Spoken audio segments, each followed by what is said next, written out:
I would just like to make a short video regarding my opinions about evolution that I know many people in the atheist community hold dear to them, right? Firstly, there are certain fundamental criticisms that I think anybody who gives even a casual glance at atheists will make. Firstly, on a philosophical level, atheists criticize faith. Atheists believe that those who embrace religion are predicating their life and their worldview on faith in something that they cannot directly prove and that they cannot directly substantiate with evidence through empirical study, through just empirical, through observation, right? But there are many atheists who believe fundamental ideas about science that they themselves have never actually tested or proven.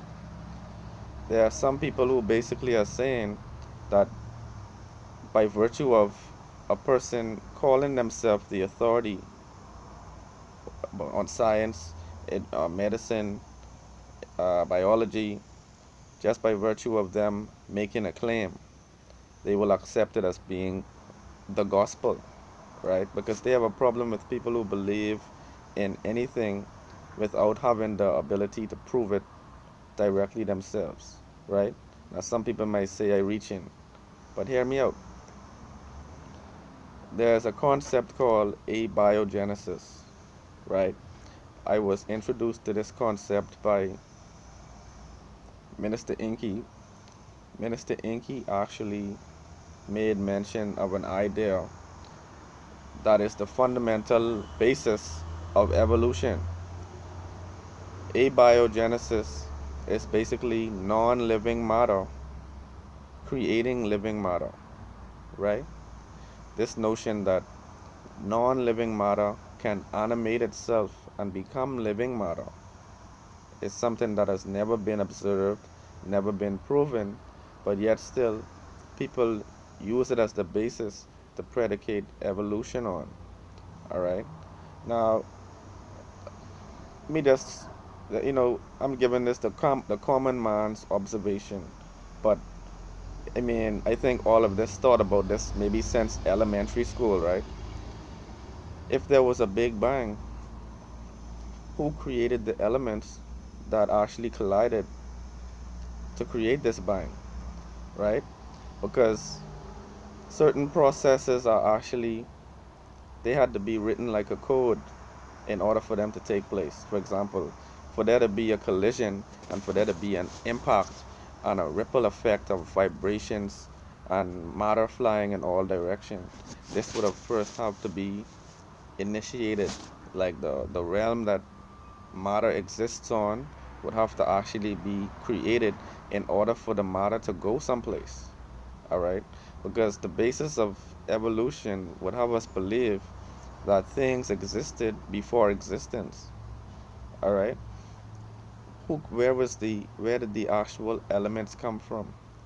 Where did the actual elements come from that collided, that created um, all of the universe?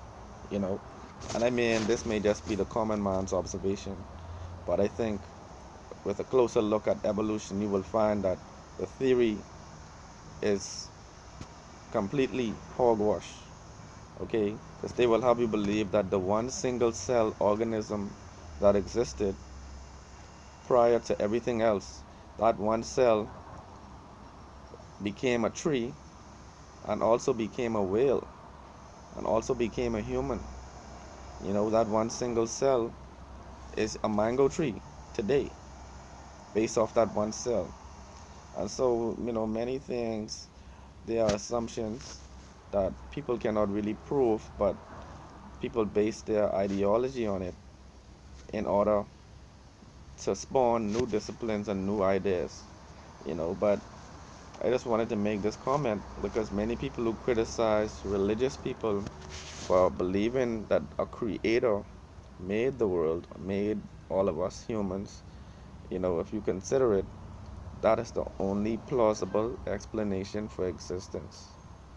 How else could we exist? Existence doesn't make sense without there being a source.